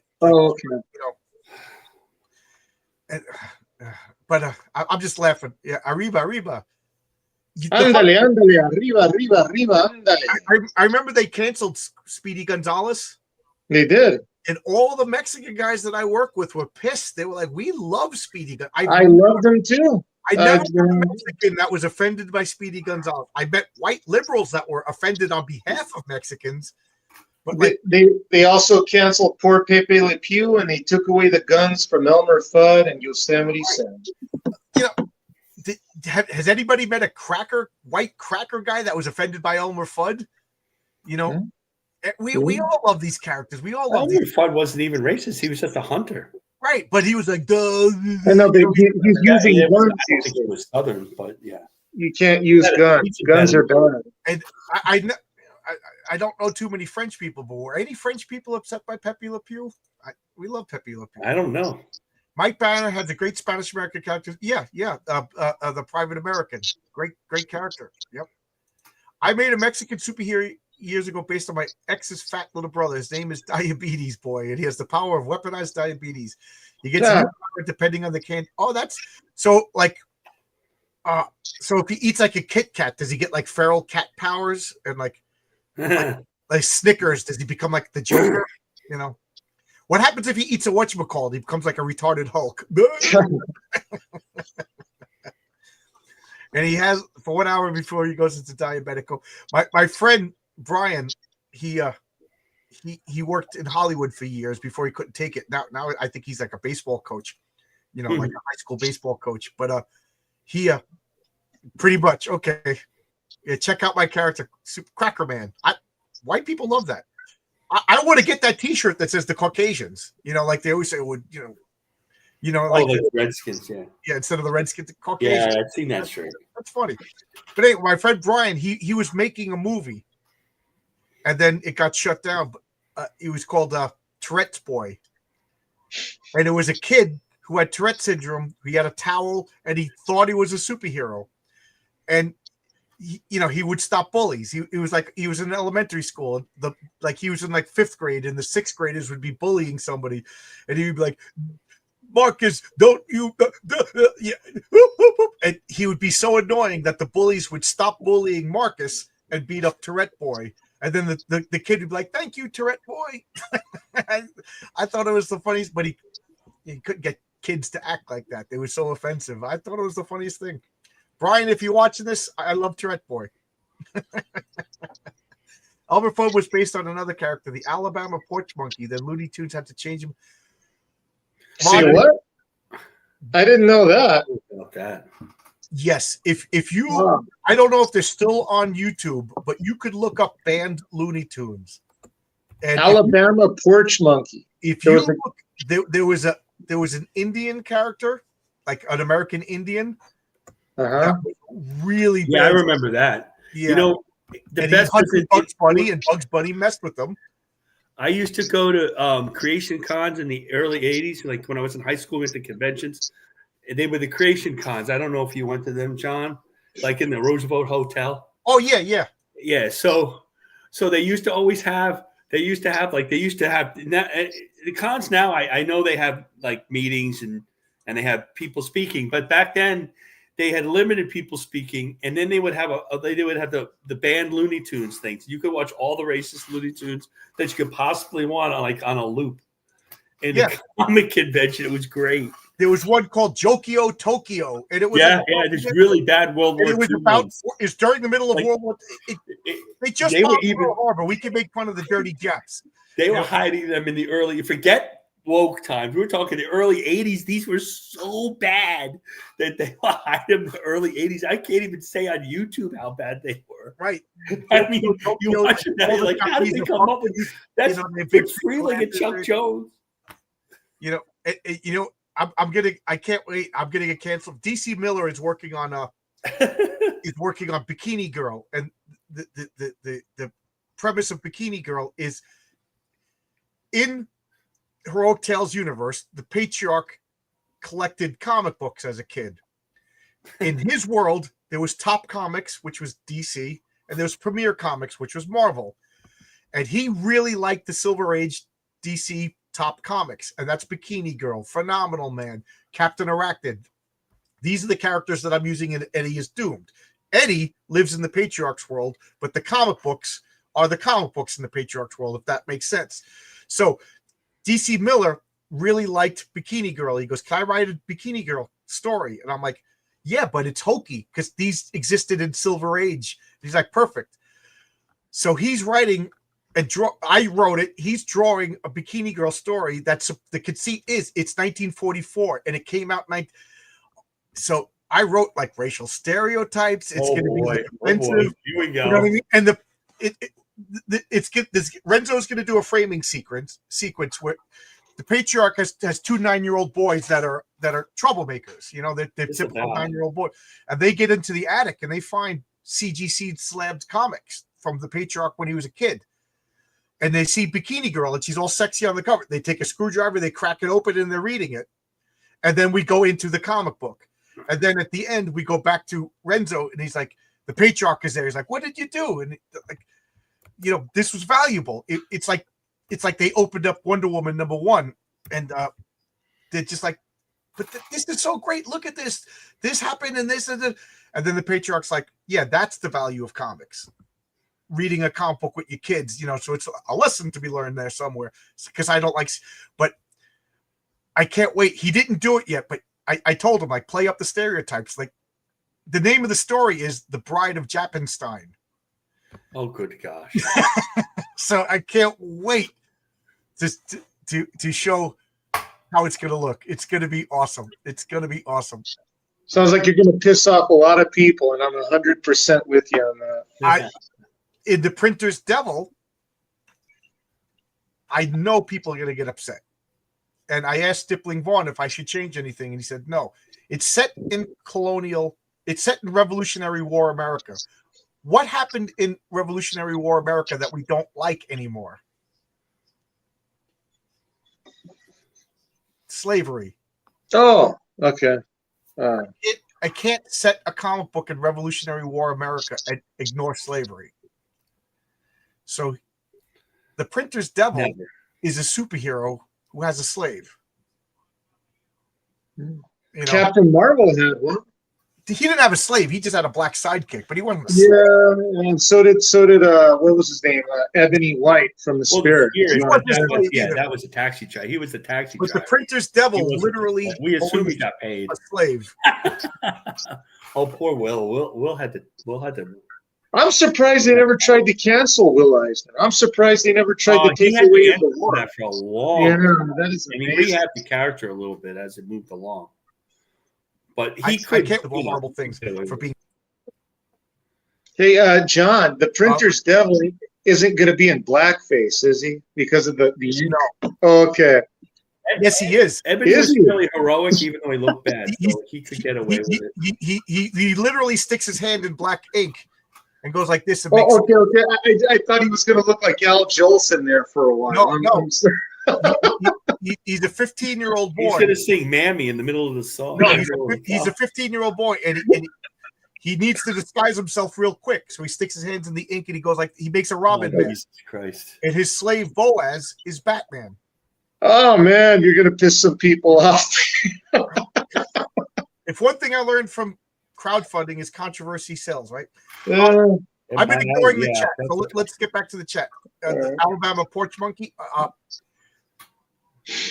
I was gonna say, do yourself a favor, but do not go to YouTube and look up Sleepy Town, Looney Tunes Sleepy Town. Whatever you do not watch that totally racist, horrible cartoon. Oh my God, Sleepy Town by Looney Tunes. I will just say, once the shock of what you're seeing wears off, you're gonna laugh because we're horrible people. We're horrible people. Do the research that way. Cut. Yes, exactly.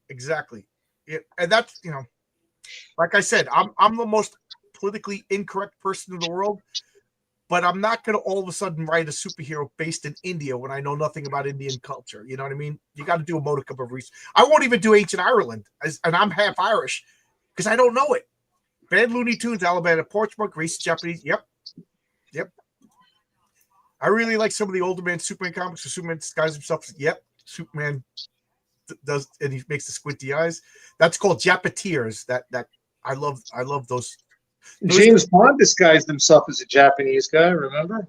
Mickey Rourke played Mickey Rooney played a Japanese guy in Breakfast at Tiffany's. Yeah, Mr. Miyamoto, I think, or something like that. Yeah. The listening post, the real wooden post with all the Japanese look like General Togo with his yep. Yeah, absolutely right. Logic. His powers can be pretty much anything you write at once as long as it fits in. Oh, you're still talking about diabetes, man. Banned Looney Tunes are so racist, but they're funny. Yep, I agree. After 80 years, we need people. Yeah, we do need new characters. We need new characters. And I got no problems if you want to make a transgender gay character. Just make it an original character. And if it's a good character, it will last. And if it's just based on identity politics, it will fail. But do it with a new character. Don't steal from somebody else because you want to try something different. You know what I mean? You got to respect the original creators. I'm preaching to the convert. Yeah, Blazing Saddles. I forget because I'm like, people say that Blazing Saddles wasn't that bad, and then I rewatch it. I'm like, oh, I forgot. No, Blazing Saddles was pretty bad. This joke. I forgot. All I remember is the farting around the campfire, eating the meat. Oh gosh, no, Blazing Saddles. I forget how many. The whole ending with the put your hands on your hips, give him a push. You'll be surprised you're doing the French mistake. You'll never be made. It's hysterical. People forget the Lone Ranger had Tonto, a little Indian boy, but it wasn't a slave. No, they were equal. Remember, Tonto rescued him. Tonto taught him how to live off the land. It was an equal. There was an equality there. Right. Yeah. And Ebony, I mean, Will Eisner got rid of Ebony because it started to grate on him. But Ebony was the smart one. The Spirit was kind of a dummy. And I love this. Like, the Spirit would just beat his way problem. Maybe he was smart, but didn't he speak in like pidgin English? When he talked like, exactly. Well, he did a lot of heroic things. That's how he got away with it. That's here's a term that's going to get me canceled. But Ebony was a pickaninny. That's an old. Yeah, that's what he was. Yeah. You know what I mean? And it's easy to judge him through the lens of today. That's presentism. In Will Eisner's defense, he made him a heroic character. Just like I can't think of Captain Marvel had a black character for a little while. Yeah, I know. And the way he was drawn by C.C. Beck, whoa, just like him and Ebony were brothers. I remember that. Yeah. It was worse when Eisner. It was worse when Eisner was at the war when they used Ebony. Like it was even worse than that if that's humanly possible. Before the war, he was gone for 3 years. Right before the war, the pre-war, Ebony's brothers were characters, and they were criminals. Like they were really bad stereotypes. And then Ebony, they kind of dropped the brothers, and Ebony was the taxi. He was a little kid driving the taxi driver, though. Yeah, you know what I mean. But and then they replaced him with Blubber, the Eskimo kid. Yeah. John, you can't use that word. That's a bad word. You have to say Inuit. And I love it. Yeah, I draw Inuit comics. That's enough. They settled on Whitey. It was okay to have a dumb white kid. Yeah. But you couldn't have a black smart kid. Hey, the leftist said Asians and whites are the same thing. I know. Hey, Arkham's here. Are Eskimo pies still around? Yeah. Yeah, I haven't had one in a while. I think people just know that when I'm live and they start sending me messages. So during this live broadcast, I got a new page from Renzo. I got questions from Bill, and I got a notification that my cards are all shipping. So it's funny. All day long, I'm waiting for information. Hey, John's live now. Let's pester him. So does anybody disagree? I think literally this fight comes down to geographic locations. I if agree. the fight starts far away, Deadshot is going to snipe him, and if the fight starts, like if it's in an office and they open up the door, I think Bullseye is going to, because I don't see Bullseye taking out anybody from a baseball stadium or a football stadium away. You know what I mean? But Deadshot, yes, that's the whole purpose of guns. And if Deadshot it's in his name, Deadshot. He's the expert with guns. Bullseye just is expert with aim. Not necessarily, so he could take out a gun and shoot, and he's probably better than 99.9% of the planet, but he can't be as good as that's just comic book logic. And I'm sure you could dismiss my comic book logic, but that's what I think. So let me know in the chat if you agree or disagree, and also what are we going to do for next week? I mean, do you guys want to talk Hawkeye and Green Arrow? We could try, sure. We can. That'd be fun. That'd be fun. Yeah. I mean, I love both of these characters, and this will be the first time I'm like, I don't know. I literally don't know. So if you guys want to champion one or the other, I think it's. I'll take Oliver. I don't know much about Clint, but I'll take Oliver. I will say this. Do you know why they picked the name Clint? No. It's because in the bad printing, it looked like cunt. Well, I thought it was a mistake. What's that? I thought that was the mistake. That's what they shouldn't have done. Robert Downey Jr. was the funniest, most respectable blackface. Yeah, Kurt Lazarus. Good problem stop. I'm not saying they're problems. Yeah, Arkham. Do you want to show me those pages? Yeah. Yes. Distance, Deadshot, close. Okay. People agree. Eric just says no. I don't know if that means he disagrees with me or just me in general. Just John. No. I've had girls say that to me. Like, John? No. I hardly ever have girls say this. John, I agree. So, you got me thinking about the Spirit. Who would be a good counterpoint against the Spirit? I know about the Spirit a little bit. That's the whole point. Is there so? You see, we're already debating it. Some people want Hawkeye and Green Arrow. Some people, the Spirit versus Phantom is an interesting one. Yeah. You see, if Hawkeye and Green Arrow, it to me, it's going to boil down to like personality, because they literally like if I was to, this is how bizarre it's going to be. If I was to write up character sheets, I would literally have the same character sheet. Like that's how, like the same stats on their role playing character sheet. Sydney Sweeney gets hate from fat, ugly men hating feminists. Woke is slowly going away. Hollywood has a 3 to 5 year production cycle. We won't see regular. I kind of agree with this. And one of the things that's super refreshing about Sydney Sweeney is that she apparently, maybe it's an act, she is an actress, but she revels in the fact that she's feminine, and like she wears dresses, she wears high heels. Like, she seems to like lipstick. She kind of likes that she's a girl. She's, I find that to be refreshing. Like, and watch in 5 years, she's going to be like Scarlett Johansson complaining about the male gaze. I was objectified. Scarlett Johansson, if it wasn't for the male gaze, you'd be a dental assistant. Embrace it, love it, accept it. You're not that particularly good of an actress. You got a body to kill for. The male gaze bought you that house. That male gaze bought you that vacation. The male gaze pays for your health insurance. Say thank you. And, what do you want me to do? What do you want me to do? If Robert Redford didn't look the way he did, he would be working in a car wash. You know what I mean? Like, men have physical attributes too. Like Clint Eastwood, man, is that guy just a movie star. Still alive. Yep, still alive. If you watch the very first Creature from the Black Lagoon movie, Clint Eastwood is in that movie for like a total of like 7 seconds. Oh, he plays like a lab. He like turns around and he hands. You're just like, oh my god, that's a movie star. Like, he's like young 22-year-old Clint Eastwood, and he just, your eyes are drawn. That guy, if he looked like Woody Allen, he'd be an account. So stop with this objectifying stuff. Merlin versus Gandalf is a good one. That is a really good one. Tony, I hope not. Sydney Sweeney seems split. Yeah, her brother's in the military. That guy's got to get teased all the time. Introduce me to your sister.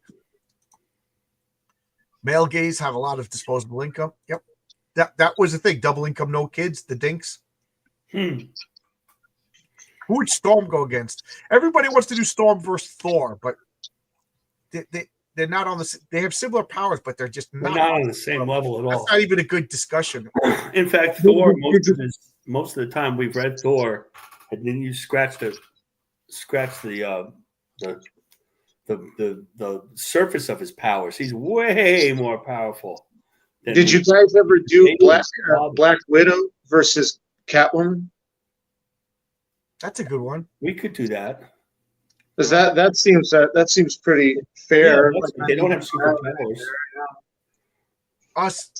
Somebody took my suggestion and put a whole bunch of them in. I just remembered now, a whole bunch of them in one of the chats of a previous so I'm going to look that up. So keep talking while I look up. You put a whole bunch of them. Hey Marcus, who could Jonah Hex fight? Because I like Jonah Hex. I've been wanting that. Jonah Hex and the two-gun kid. We could. Yeah, I wanted to do Jonah Hex for a long time. You could do, if you want to pick Marvel, you could do Jonah Hex and a two-gun kid or Rawhide kid. Those are the traditional Marvel cowboy characters. Yeah. Do you guys want something with Merlin and Gandalf? I'm thinking like Merlin, Gandalf, and Dumbledore. It's just like the classic wizard tropes. Like, it's all Merlin all the way. I just think it would be fun to just talk about the difference in magic and wizards. What do you guys think about that?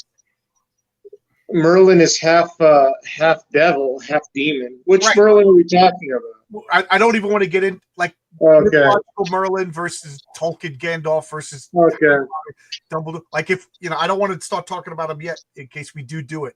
But you know what I mean? Like yeah, it is clobbering time, but it's also, I think it would be just fun to discuss like the magic systems of these characters. Harry Dresden versus John Constantine. I'm sorry, say that again. Harry Dresden versus John Constantine. Completely wrong. Dresden versus Constantine. That's a good one. There you go. Yeah. Storm's power of Storm is nowhere close to Thor. Thor's a god. Storm is not a god. I mean, all the X-Men are god now, but she's a god now. I think they well, they're all gods now. So yeah. They don't show him using his powers. His hammer used to have extra dimensional powers, and they took that away. Remember that one? Yeah. He was. How about- They didn't scratch the only person who started to scratch the surface of Thor's superpowers was Jim Shooter when he started using them. As all of a sudden he pops up and saves the Avengers bacon like for 5 episodes in a row. Who would be a good opponent for the Black Knight? You know, the one from the Avengers. Maybe the Shining Knight, DC Comics. Yeah, the Shining Knight. I totally flying forgot horse. about him. Yeah, One of the seven, whatever. I mean, he was a big character for a while in the 50s and 60s. He's not such a big character after. yeah. I remember the Frank Frazetta had a good run for him. Oh, that's right. nice. That's right. So this is Stippling Vaughn. This is going to be the trading cards. When I asked him to do a story, I'm like, let's start with the trading cards and flesh out the characters. So this is the My Storm doesn't control the weather on a planetary level, and this is Boaz on the left. And Boaz has one arm. He's a lumberjack who lost his arm. When a tree landed on him. The Printer's Devil's father was a field surgeon in the Revolutionary War, and saved Boaz's life. And the slave owner was like, "What good is a one-armed lumberjack?" So Printer's Devil's father took him in, and basically taught him how to help him be a medic. So then he died treating a plague. Printer's Devil's father was a hero in his own right, and now Boaz is just like, "I made a promise to your father that I'm never going to let you come to any."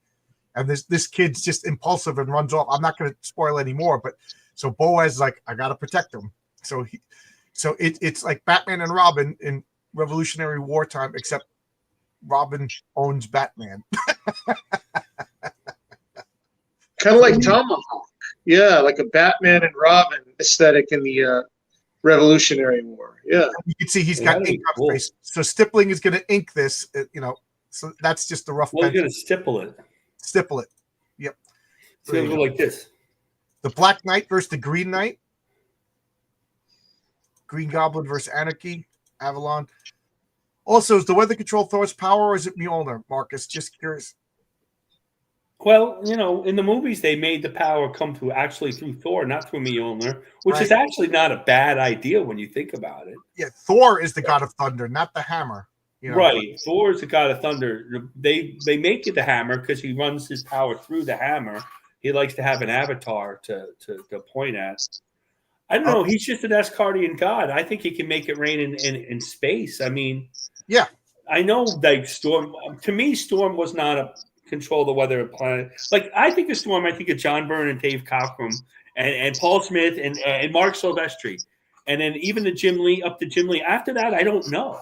I stopped buying. I remember they know that she's way more powerful now. I get that, and I might be wrong then. I just thought of something. Shuma Gorath versus Cthulhu. There you go. I just want to get what Marcus says before I lose my thought because my brain is Swiss cheese.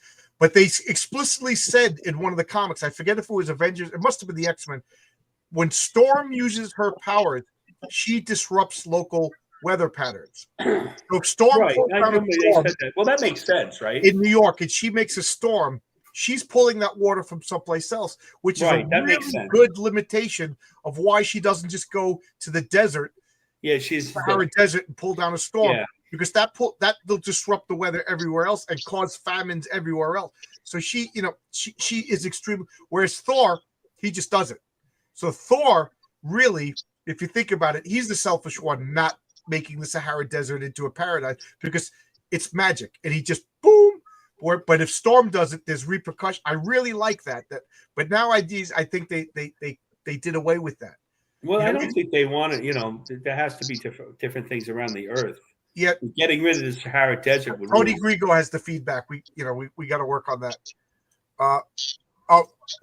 Does Boaz have a brother named Jack? It's funny that you said that because when I was researching a good name, the original Boaz in the Old Testament, his name means strength and like steadfastness, and then the Illuminati or the Freemasons, they have part of their altar. One of the pillars is Boaz. The other one is however you pronounce it, Jacques, and so part of me is thinking I have a lot of eye symbolism in my comic books with the public eye, and then this other character that I'm not going to reveal yet, and then there's a whole mystical symbol of Science City that's based on an eye. So I'm like, I gotta throw that in. I have to, like this Illuminati eye, But so there you go, Arkham. I'll keep you on pins and needles. Storm now controls the weather on a planet. That's what she does now. I mean, I can't. Then you're right, because I don't know that. I'm like saying, "Oh, okay, that's fine." Yeah, I'm not or is magic weather. I don't know that. Yeah, Storm is scientific. Yeah, Chaos Gods of Warhammer. Oh, Eldritch Gods. That's interesting. That's a fun one. But oh gosh, we have to get somebody who knows. Oh, maybe I could ask. Put that on the back burner. Dark Alchemy Labs, who's been on my channel a few times, my friend Roy, they run Warhammer tournaments. Oh, yeah. Oh, God. Maybe I could talk them into coming in here and we could talk. They're not getting you into Warhammer. You need your money. I've been refused. I've been battling Warhammer since the 90s. Warhammer's expensive. Maybe characters named Cabe and Tubal. Yep, these are all good ideas. Not if you have a digital printer. Then it's that's a good point. John does have a digital printer. Yeah, I haven't touched it in like 2 years now. You got to make sure it works. It's in my garage. I got to make sure it still works. I love painting. Yeah, Nimrod, did the file work? You never let me know. Were you able to print the Patriarch and paint them? Did I send? I know I sent you the wrong thing, but then I think I sent you the correct thing. Nimrod versus Brainiac. I'm a Warhammer player, brother. Yeah, I remember Arkham saying he was. So Arkham, do you know the lore? Yeah, you would have Warhammer gods versus the Cthulhu gods. I know they're kind of similar, but I don't know enough about Warhammer to argue. Oh, you do have the file. Okay, good. All right, so I would like to do the wizards. Merlin, Gandalf, Dumbledore. There's enough information. We'll even throw in Dresden and Constantine. If Arkham, if you want to come in next week, we'll do War. I'll ask my buddy Roy and Scott if they want to come in and talk to that, and Dave, the Dark Alchemy guy, because they're trying to promote their YouTube channel too. So maybe, I'll ask. So as of this is the first. I don't know exactly. It'll be either the wizards or the gods. How's that sound, guys? Oh, either way, we got to get whoever promises to come. If nobody wants to come to do Warhammer, we'll do the wizards, because I could talk about. Ironically, the one I know the least is Merlin. That's funny. Yeah, that is ironic. I could take Merlin. I could do. Which gods? The Warhammer gods versus the Lovecraft gods. And Arkham says he's always down if he's home. Okay, I'm gonna ask my buddies for Dark Alchemy Labs. So that's what we do. I have to go to bed. I gotta go to work tomorrow. I'm working Saturday for overtime, so I'm waking up at 5. So I'm gonna eat this cold Whopper and go to bed with the bellyache, and then work all day. Cold Whopper. All right. See you guys. Thanks a lot, everybody. I like the last one. All right, take it easy. Good night, guys. Look, guys, I always enjoy this. One of my favorite things we do on the channel. Thanks a lot. Remember, it's an open invite. Don't be shy. All right. Bye-bye.